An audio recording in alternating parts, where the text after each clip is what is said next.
Una sa ating mga balita, patuloy na dumarami ang bilang ng mga nasawi sa pananalasa ng Bagyong Pablo sa Kabisayan at Mindanao. Ito'y habang patuloy ang isasagawang search and retrieval operations sa mga lugar na sinalanta ng kalamidad.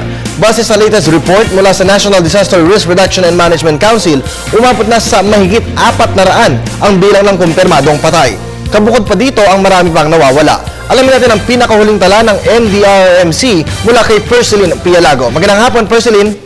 Magandang hapon, Kirby. Nasa state of calamity na ngayon ang 26 at 6 na probinsya sa Regions 4B, 7, 10, 11 at Caraga. Kabilang dito yung mga probinsya sa Mindanao na labis na salanta ni Pablo. Ito yung mga lalawigan ng Surigao del Sur, Davao Oriental at Compostela Valley.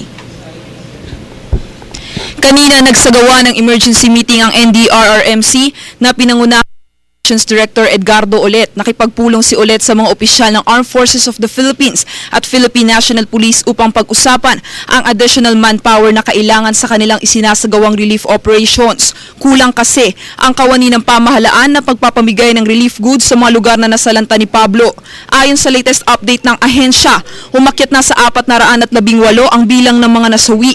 445 naman ang bilang ng ating mga nasugatan. Samantalang 300 at 83 naman ang bilang ng mga nawawala.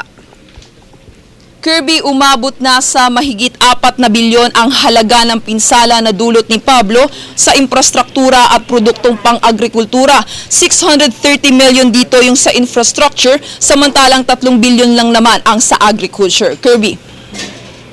Maraming salamat, Perceline Pialago, nag-uulat ng live mula sa National Disaster Risk Reduction and Management Council.